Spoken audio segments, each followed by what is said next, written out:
আজকের এই পুডিং এর রেসিপি দেখার পর আর কোনোদিন আপনাদের পুডিং বানাতে ঝামেলায় পড়তে হবে না। এটা এতটাই পারফেক্ট একটা পুডিং এর রেসিপি। আজকে আপনাদেরকে সঠিক পরিমাপ সহ একদম পারফেক্টভাবে পুডিং তৈরির একটা রেসিপি শেয়ার করছি।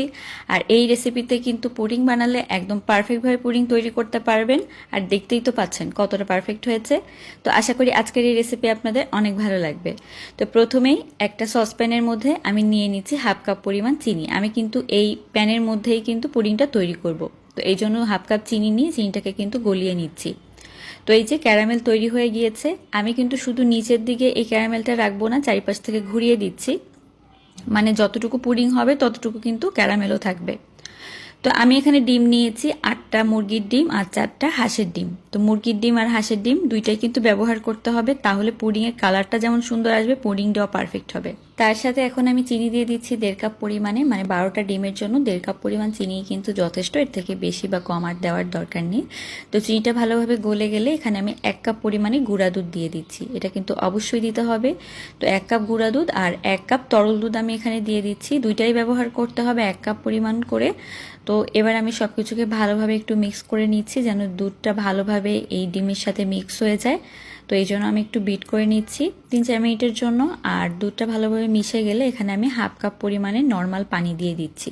এটা কিন্তু অবশ্যই দিতে হবে, গরম পানি দেওয়া যাবে না, মানে নর্মাল যেই পানি সেটা দিলেই হবে। সেটা আমি হাফ কাপ পরিমাণে ব্যবহার করেছি।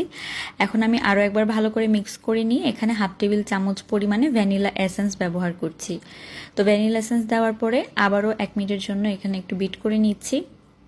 আর এভাবে বিট করে নিলেই কিন্তু আমার পুডিংয়ের যেই ডিমের মিশ্রণটা সেটা কিন্তু তৈরি হয়ে যাবে।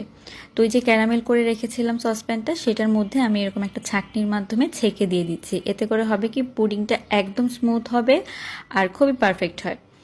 তো এই যে সসপ্যানটার মধ্যে নিয়ে নিয়েছি, আর একটা বড় হাঁড়ির মধ্যে এরকম একটা কিচেন টাওয়াল আমি নিচে দিয়ে দিলাম। আর এই টাওয়ালের উপরেই আমি সসপ্যানটাকে বসিয়ে দিচ্ছি। মানে এমন পানি দিবেন যেন ওই সসপ্যানটা অর্ধেক পর্যন্ত পানি থাকে, পুরাটা কিন্তু পানির মধ্যে দেওয়া যাবে না বা কম দেওয়া যাবে না, মানে অর্ধেক পর্যন্ত থাকলেই হবে। তারপর সসপ্যানের উপরে ঢাকনা দিয়েছি, হাঁড়িতে ঢাকনা দিয়ে আমি চুলার জাল একদম মিডিয়াম লো করে এটাকে পুরো 1 ঘন্টার জন্য আমি রান্না করে নিয়েছি। তো এই যে দেখতে পাচ্ছেন পুডিং কিন্তু পারফেক্টভাবে হয়ে গিয়েছে।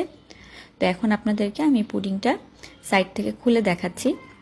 মানে প্রথমে এরকম করে সাইড থেকে খুলে নিয়ে তারপর পুডিংটাকে কিন্তু বের করে নিতে হবে। আর ফ্রিজে আমি এটাকে 5 ঘন্টার জন্য ঠান্ডা করে নিয়েছি। আর দেখতে পাচ্ছেন সাইড থেকে কোনো ধরনের বাবলস নেই, আর কতটা পারফেক্টভাবে পুডিংটা তৈরি হয়েছে।